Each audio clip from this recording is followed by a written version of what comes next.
I'm going to exercise a point of personal privilege because a couple of folks have made reference to a recent newspaper article that purported to say a lot of things about the project.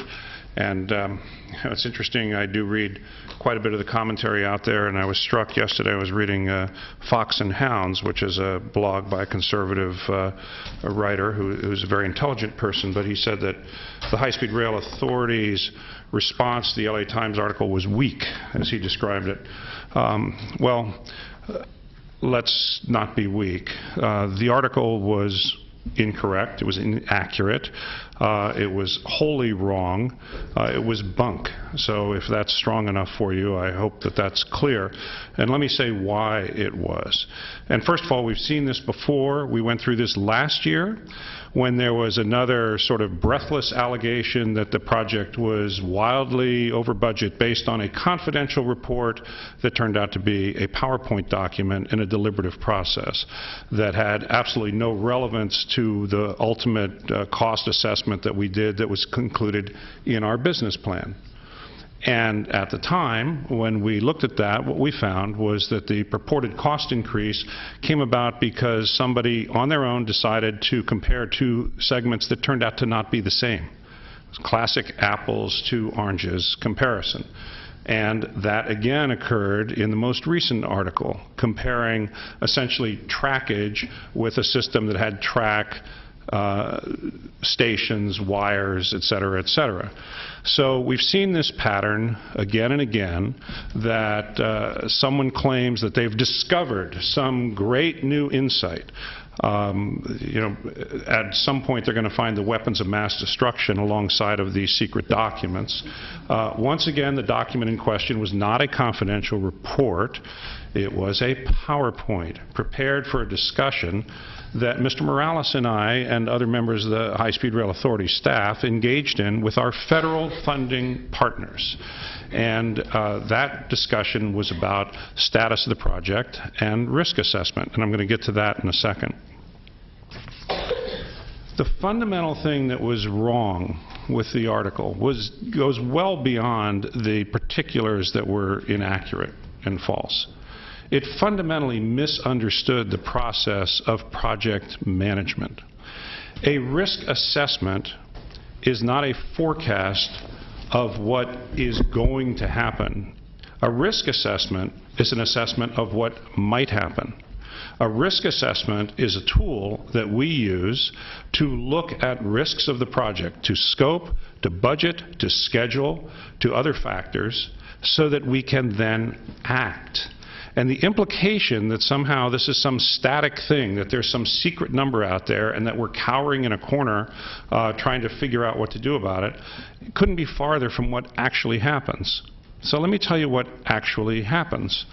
We happen to have, we're proud to say, a highly sophisticated risk assessment mechanism. Our friends at the FRA happen to have a highly sophisticated risk assessment capability as well. We sit down in a room together and on a regular basis and we say, well, how are you looking at this? How are we looking at this? When risks are identified, those are the bases for us to take management actions to try to bring the schedule back into compliance, to try to bring the cost back down. That's what we're doing, and we're doing this all the time. There was nothing secret, there was nothing revealing. This is the process that goes on. Our friends at the Federal Railroad Administration issued a statement basically saying that, all of this was not reflective of reality. And I want to make this statement very clear. We face risks to project budget and schedule and the other elements of this every single day. What this organization is about is managing those risks to build this project.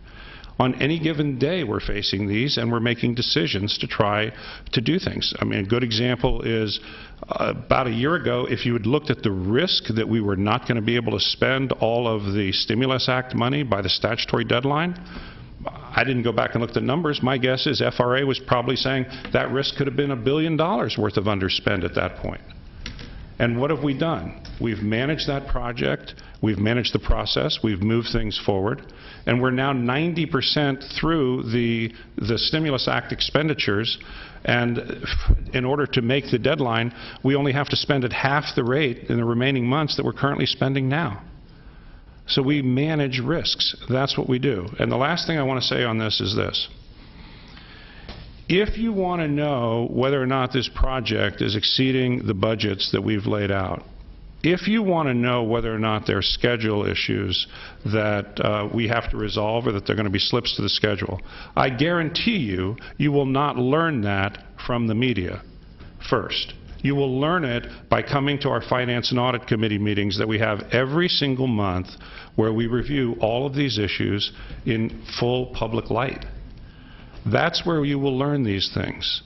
There will not be some discovery that you find in the media that hasn't already been discussed openly, professionally, and with a clear eye in our own processes here.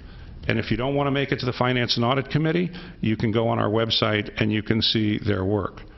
So it's a giant distraction, because what's really going on is a highly motivated group of professionals, of whom I'm very proud to be associated, working with our partners in the federal agency to build America's first high-speed rail system. And frankly, I think the work is going very, very well.